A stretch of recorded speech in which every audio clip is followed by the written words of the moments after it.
27 मार्च 2026 काठमांडू के शीतल निवास में लाखों युवाओं का सपना सच हो रहा था। एक ऐसा सपना जिसके लिए पिछले ही साल पूरा नेपाल सड़कों पर उतरा था। एक ऐसा सपना जिसे सच करने के लिए न जाने कितने युवाओं ने अपनी जान की बाजी लगा दी थी। एक ऐसा सपना जिससे नेपाल की तकदीर हमेशा के लिए बदल सकती है और जिससे डेमोक्रेसी के लिए एक नई मिसाल खड़ी हो सकती है। काले चश्मे, काले टोपी, काले जैकेट में 35 साल के बालेंद्र शाह ने नेपाल के प्रधानमंत्री के रूप में शपथ ली। यह दशकों में पहली बार हुआ था जब एग्जिस्टिंग पॉलिटिकल सिस्टम से बाहर किसी शख्स ने नेपाल की कमान संभाली हो।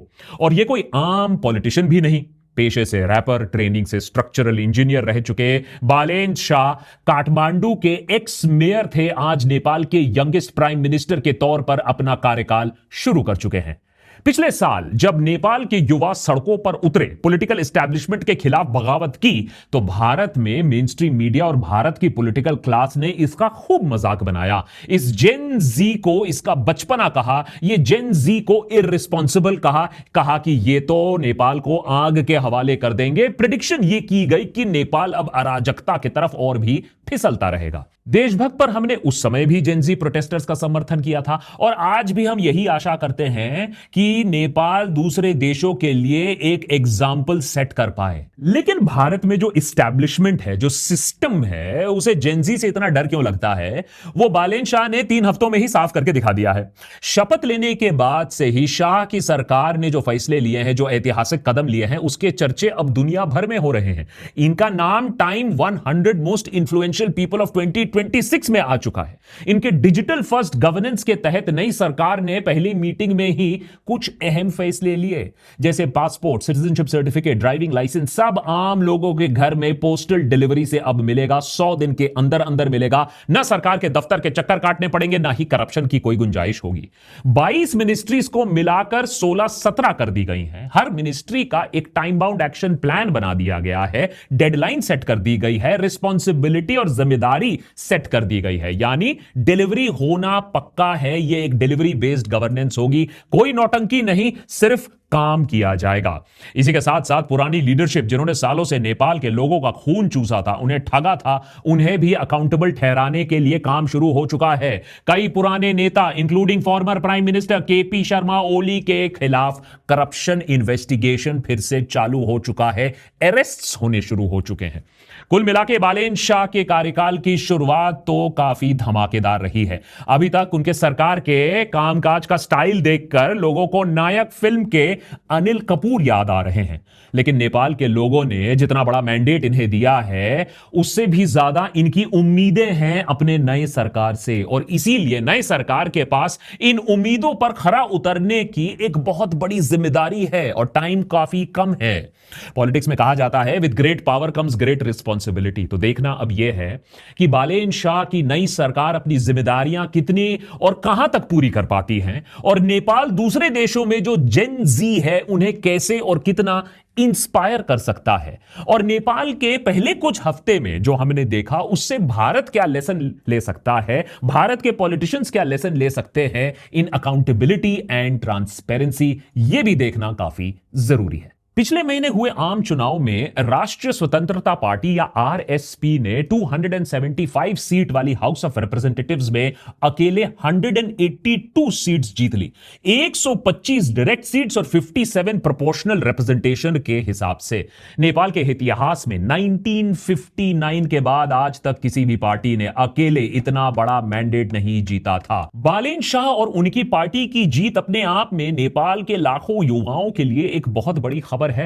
आखिर अपने देश को एक पुरानी, करप्ट, सड़ी हुई पॉलिटिकल सिस्टम से आजादी दिलाने के लिए जो लोग पिछले साल सड़कों पर उतरे थे, आज कम से कम वो जो एक अटेम्प्ट था वो सक्सेसफुल होता दिख रहा है। क्योंकि आज एक रिलेटिवली क्लीन छवि वाली युवा नेता को देश की कमान सौंपने के बाद अब पूरा हो सकता है उनका एक एस्पिरेशन, जहां नेपाल का जो पॉलिटिकल सिस्टम है वो लोगों के लिए काम करे, पर्सनल फायदे के लिए नहीं। चुनाव के बाद बालेंद्र शाह की कैबिनेट अपने आप में एक अलग कहानी बयां करने लगी है। 14 मिनिस्टर्स, जिनमें एज में सबसे जो सीनियर मिनिस्टर है, जो वरिष्ठ नेता है, उनकी उम्र 91 साल की है। 10 मंत्रीगण हैं जिनकी उम्र 40 साल से कम है और इनमें 5 वुमेन मिनिस्टर्स भी हैं। अब फाइनेंस मिनिस्टर को ले लीजिए, डॉक्टर स्वर्णिम वागले, ऑस्ट्रेलिया से पीएचडी किया हुआ है, पेशे से इकोनॉमिस्ट है। होम मिनिस्टर सुदन गुरुंग एक फॉर्मर डीजे हैं, लेकिन खुद सितंबर 2025 के जेनजी प्रोटेस्ट में सीधा इन्वॉल्व रहे थे, इसलिए लोगों का काफी भरोसा है उनके ऊपर। नेपाल की न्यूली इलेक्टेड पार्लियामेंट में 30% से ज्यादा मेंबर्स की उम्र 30 साल से कम है। यह साउथ एशिया का यंगेस्ट कैबिनेट है और शायद दुनिया का सबसे यंगेस्ट कैबिनेट्स में से एक है। सरकार में आते ही नए कैबिनेट ने अपना कामकाज शुरू कर दिया। पहले ही कैबिनेट मीटिंग में एक एम्बिशियस 100 पॉइंट एजेंडा सामने रखा गया, जिसमें नेपाल के लिए स्वीपिंग रिफॉर्म्स लाने की बात की गई है। यह document digital governance, good governance, economic growth, brain drain को रोकना जैसी तमाम चीजों का एक रोड मैप है। इसी के साथ ही शुरुआती दिनों में नए सरकार ने कुछ ऐसे फैसले लिए हैं जो इंटरनेट पर बहुत वायरल हो रहे हैं। इस पे सबसे पहला है वीआईपी कॉन्वॉयज के लिए रोड ब्लॉक करने पर एकदम रोक लगा दी गई है। नेपाल के नए होम मिनिस्टर यह चाहते हैं कि आम आदमी ट्रैफिक में घंटों तक फंसा ना रहे, जस्ट बिकॉज किसी मिनिस्टर का लंबा 50 गाड़ी का काफिला निकल रहा है। कोई सायरन नहीं, कोई रोड क्लोजर नहीं, कोई नेता के लिए स्पेशल पैसेजवे नहीं, खत्म। इसी के साथ साथ सरकार ने एक और कदम लिया है जो शायद नेपाल में पहले कभी देखा नहीं गया है। गवर्नमेंट ऑफिशियल्स और पब्लिक सर्वेंट्स के बच्चों को अब गवर्नमेंट स्कूल्स में ही पढ़ना होगा। मतलब जब तक तुम खुद सरकारी स्कूल्स को ठीक नहीं करोगे, तुम्हारे बच्चे उसी स्कूल में ही पढ़ेंगे। सिंपल इक्वेशन है। फिर सरकारी दफ्तरों से पॉलिटिशियंस की तस्वीरें अब हटाई जाएंगी। सही बात भी है। कौन कौन है ये लोग, इनकी फोटो लगाने की क्या जरूरत है, इससे गवर्नेंस कैसे इंप्रूव होती है, और खासकर कि वो लोग जो अभी तक जीवित हैं और वहां उन्हें आपने दीवार पर लटका दिया है। करप्शन को टैकल करने के लिए एक हाई लेवल कमिटी भी अब बैठाई गई है। यह कमिटी 1990 से 2026 तक हर बड़े पॉलिटिकल लीडर और सरकारी अफसर के एसेट्स की जांच करेगी। इस कमिटी का प्रोग्रेस ट्रैक करना काफी अब इंटरेस्टिंग रहेगा। खैर, इन सब के अलावा नेपाल की नई सरकार ने एक डिजिटल ट्रांसपेरेंसी प्लेटफॉर्म का एक अनाउंसमेंट किया है। Very interesting. हर मिनिस्ट्री का काम, हर डेडलाइन, हर प्रोग्रेस रिपोर्ट पब्लिकली मॉनिटर की जाएगी। फिर पिछले साल जेनजी प्रोटेस्ट में जो 20 से करीब जो यंग प्रोटेस्टर्स जो शहीद हुए थे, उनके परिवार में कम से कम 1% को सरकारी नौकरी देने की भी बात की गई है 1 महीने के अंदर अंदर। और फाइनली नई सरकार का सबसे जो चर्चित काम है, जो प्रोटेस्ट हुआ था जिसके वजह से प्रोटेस्टर्स मरे थे, उनको न्याय दिलाने का। 28 मार्च 2026 यानी बालेन के शपथ लेने के सिर्फ एक दिन बाद सुबह 5 बजे काठमांडू में राइट गियर पहने पुलिस की गाड़ियां एक लंबा कॉन्वॉय एक मिशन पर निकल पड़ता है। पुलिस की यह टुकड़ी जा रही थी former prime minister KP Sharma Oli के घर। नेपाल के इतिहास में पहली बार एक पूर्व प्रधानमंत्री को मर्डर के आरोप में गिरफ्तार किया जा रहा था। होम मिनिस्टर सुदन गुरुंग ने सोशल मीडिया पर इसकी जानकारी देते हुए कहा, a promise is a promise, no one is above the law, we have taken former prime minister KP Sharma Oli and former home minister Ramesh Lekhak under control. This is not vengeance against anyone, it is simply the beginning of justice. Gauri Bahadur Karki commission की 907 page की report जो सितंबर 2025 की protest crackdown की जांच कर रही थी, उस रिपोर्ट में साफ कहा गया था कि ओली और फॉर्मर होम मिनिस्टर रमेश लेखक क्रिमिनल नेग्लिजेंस के दोषी हैं, जो प्रोटेस्टर्स की मौत का कारण बनी। रिपोर्ट में कहा गया कि पुलिस की फायरिंग 4 घंटे तक बिना रोक टोक जारी रही, जो कि कंप्लीट नेग्लिजेंस था और उसी का नतीजा था यह मौतें। उनके लिए इस कमीशन ने 3 साल से 10 साल तक की सजा रेकमेंड की है। बालेन सरकार ने पहले कैबिनेट मीटिंग में ही इस रिपोर्ट को इंप्लीमेंट करने का फैसला ले लिया था। दरअसल देखिए, इसके पीछे एक हिस्ट्री है। एक पुराना पॉलिटिकल सिंडिकेट चल रहा है नेपाल में, जो 1990 में नेपाल में डेमोक्रेसी के आने के बाद से ही एक्टिव हो चुका था। इस सिंडिकेट की देन है स्कैम पे scam, wide body aircraft case, fake refugee scam, cooperative sector fraud. इसमें पॉलिटिशियंस, ब्यूरोक्रेट्स, कॉन्ट्रैक्टर्स, हर कोई बहती गंगा में सालों से अपने हाथ धो रहा है। एक दूसरे की फाइल्स दबाई जाती हैं, एक दूसरे के स्कैंडल्स को छुपाया जाता है, तो कोई एक्शन कभी किसी ने किसी के खिलाफ लिया नहीं। लेकिन बालेन सरकार ने इन स्कैम्स की सारी फाइल्स को एक बार खोलने का फैसला कर दिया है। केपी ओली, शेर बहादुर देउबा और प्रचंड, इनके खिलाफ खिलाफ मनी लॉन्ड्रिंग की फॉर्मल इन्वेस्टिगेशन अब शुरू हो चुकी है। Department of money laundering investigation, central investigation bureau, दोनों मिलकर इस पर काम कर रहे हैं। इन इन्वेस्टिगेशन से क्या निकलता है यह देखना काफी दिलचस्प रहेगा। इसे क्या कोई डीरेल कर पाएगा या सच में हम अपनी आंखों के सामने एक पूरा करप्ट पॉलिटिकल सिस्टम बदलते हुए देखेंगे, उन्हें पनिशमेंट पाते हुए देखेंगे। नेपाल में जो चेंजेस अभी हम देख रहे हैं, जिस नए और बेहतर कल की तस्वीर हमारे सामने बन रही है, वो रातों रात या कुछ हफ्तों में नहीं बनी है। इसके लिए नेपाल के लाखों युवाओं ने संघर्ष किया था। पिछले साल सितंबर में नेपाल में जब युवा, उनकी जेनजी सड़कों पर उतरी थी, बदलाव की मांग की थी, तभी इस चेंज की नींव रखी गई थी। यह कहानी शुरू होती है एक गवर्नमेंट ऑर्डर से। बेसिकली नेपाल की सरकार सोशल मीडिया प्लेटफॉर्म्स को धमकाने की कोशिश कर रही थी कि तुम हमारे रेगुलेशंस और गाइडलाइंस मानो, नहीं तो हम तुम्हें बैन कर देंगे। इसी के चक्कर में 26 सोशल मीडिया प्लेटफॉर्म्स पर रोक लगा दी गई, माने फेसबुक, यूट्यूब वगैरह वगैरह। अब नेपाल की आम लोग, स्पेशली यंगर जनरेशन जिसे हम जेन जी कहते हैं, वो सड़क पर आ जाती है। लेकिन सिर्फ आदेश के खिलाफ नहीं, ये इंपॉर्टेंट है, बल्कि इसलिए क्योंकि वो सड़े हुए पॉलिटिकल सिस्टम को बदलना चाहते थे। सालों से इसे बदलना चाहते थे, लेकिन कुछ कर नहीं पा रहे थे। वहां के भी बड़े बुजुर्ग लोग कहते होंगे, if not Oli then who. लेकिन युवा के पास कम से कम सोशल मीडिया पर अपनी भड़ास निकालने का एक जरिया भी था, लेकिन अब वो जरिया भी उनसे खींचा जा रहा था। बस फिर क्या था, इतने दिनों से जो गुस्सा सोशल मीडिया पर जाहिर किया जा रहा था, ये जो वीआईपी कल्चर, ये जो बड़े बड़े मंत्री थे उनके बेटों को एक्सपोज किया जा रहा था, अब यह गुस्सा सितंबर 8, 2025 को सड़कों पर आ जाता है। काठमांडू और नेपाल के दूसरे शहरों में हजारों जेनजी प्रोटेस्टर्स सड़कों पर आ जाते हैं। अब सोशल मीडिया बैन के आगे बात बढ़ जाती है और यह भ्रष्टाचार, नेपोटिज्म के खिलाफ एक बड़ी लड़ाई बन जाती है। यहां पर फॉर्मर प्राइम मिनिस्टर केपी ओली एक बहुत बड़ी गलती कर बैठते हैं। इन प्रोटेस्ट को दबाने के लिए, जैसा कि कोई भी अथॉरिटेरियन लीडर करना चाहता है, इन प्रोटेस्ट को दबाने के लिए उन्होंने एक्सेसिव फोर्स इस्तेमाल करना चाहा। 18 प्रोटेस्टर्स मारे जाते हैं, लेकिन जो इंपैक्ट होता है वो उल्टा पड़ जाता है। अनरेस्ट और बड़ा हो जाता है और बात इतनी बिगड़ जाती है कि नेपाल के आर्मी को इंटरवीन करने को बोला जाता है, लेकिन आर्मी टू इट्स क्रेडिट कहती है हम प्रोटेस्टर्स पर गोलियां नहीं चलाएंगे। मजबूरन केपी शर्मा ओली को इस्तीफा देना पड़ता है। आने वाले दिनों में अराजकता की शिकार हुई नेपाल में कुल मिलाकर 77 लोगों की मौत होती है, लगभग 2300 से ज्यादा लोग जख्मी होते हैं। इसी समय भारत में जेन जी प्रोटेस्ट का मेन स्ट्रीम मीडिया खूब मजाक उड़ाती है। पॉलिटिकल क्लास कहती है, देखो यही होता है जब जेन जी के हाथ में आप पावर दे देते हो। लेकिन जो सारे क्रिटिक्स थे उनका मुंह बंद हो जाता है जब कुछ ही महीनों में शांति बहाल होने के बाद इंटरिम सरकार ने आम चुनाव का ऐलान कर दिया, जिसके बाद काठमांडू के युवा मेयर बालेन्द्र शाह को जनता ने पूरे नेपाल की कमान सौंप दी। देखा जाए तो बालेन्द्र शाह इन प्रोटेस्ट के आर्किटेक्ट या लीडर तक नहीं थे, लेकिन इन प्रोटेस्ट के बीच में उनका एक गाना नेपाल हंसेको यानी नेपाल इज स्माइलिंग काफी पॉपुलर हो जाता है। सितंबर 2025 के प्रोटेस्ट के बीच में यूट्यूब पर 1 करोड़ से भी ज्यादा व्यूज ये गाना बटोर लेता है। बालेन्द्र खुद प्रोटेस्ट का कोई लीडर नहीं बनते हैं, लेकिन उनकी आवाज लिटरली और मेटाफोरिकली इन प्रोटेस्ट की जान बन जाती है। फाइनली जब इलेक्शंस अनाउंस होते हैं तो बालेन्द्र ने आरएसपी ज्वाइन करके प्रधानमंत्री के रेस में वो कूद पड़ते हैं।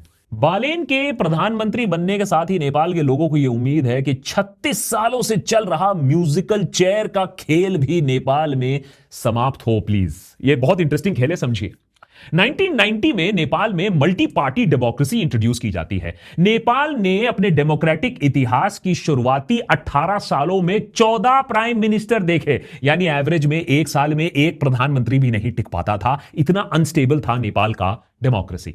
2006 माओइस्ट आंदोलन के बाद मोनार्की ऑफिशियली खत्म होती है। 2008 में नेपाल एक रिपब्लिक बनता है और 2015 में नया कॉन्स्टिट्यूशन लाया जाता है। लोगों को उस समय भी एक उम्मीद जगी थी कि स्टेबिलिटी आएगी नेपाल में। लेकिन क्या होता है, वही चेहरे वापस आते हैं। ओली, द्योबा, दाल, बार बार सरकार में यही नेतागण आते जाते रहते हैं और इन्हीं के साथ साथ वही इंस्टेबिलिटी आती रहती है, वही करप्शन का साइकिल घूमता रहता है। मानो इन लीडर्स ने आपस में ही एक कोalition अरेंजमेंट कर लिया हो कि तुम 2 साल चला लो, मैं अगले 2 साल लूट लूंगा। जनता को क्या मिलेगा? इन्फ्लेशन, इलेक्ट्रिसिटी क्राइसिस, खराब सड़कें और ढेर सारा अनएम्प्लॉयमेंट। एस्टिमेट्स की बात करें तो हर रोज, जी हां हर रोज 1700 से ज्यादा नेपाली वर्कर्स विदेश जाते हैं। रेमिटेंसेस यानी विदेश से आया पैसा नेपाल की जीडीपी का लगभग 25 से 30% हिस्सा बनता है। सोचो, एक देश जिसकी इकोनॉमी का 1/4 हिस्सा देश के बाहर मेहनत करने वाले युवाओं पर डिपेंड कर रहा हो। गल्फ कंट्रीज, मलेशिया, ऑस्ट्रेलिया, बीते कुछ सालों में नेपाली युवा अपने देश को छोड़कर दुनिया के कोने कोने तक पहुंच चुके हैं रोजगार और एक बेहतर अपॉर्चुनिटी की तलाश में। एक एस्टिमेट की माने तो 3.5 मिलियन से ज्यादा नेपाली यानी देश की 12% की से ज्यादा जनसंख्या, उनकी आबादी देश के बाहर काम कर रही है। और यह सिर्फ अनस्किल्ड वर्कर्स की बात नहीं कर रहा हूं मैं यहां, engineers, nurses, IT professionals, educated youth का एक बहुत बड़ा तबका नेपाल छोड़कर हर रोज जा रहा है, क्योंकि अंदर कोई काम नहीं है और अगर काम भी है तो पैसे ना के बराबर है। और नेपाल के पुराने पॉलिटिशियंस ने इस प्रॉब्लम से निपटने के लिए कोई काम नहीं किया। हां, उनके बेटों ने आराम और अय्याशी की जिंदगी जरूर लीड की और इतने बेशरम थे कि सोशल मीडिया पर यह अय्याशी पोस्ट भी करते थे।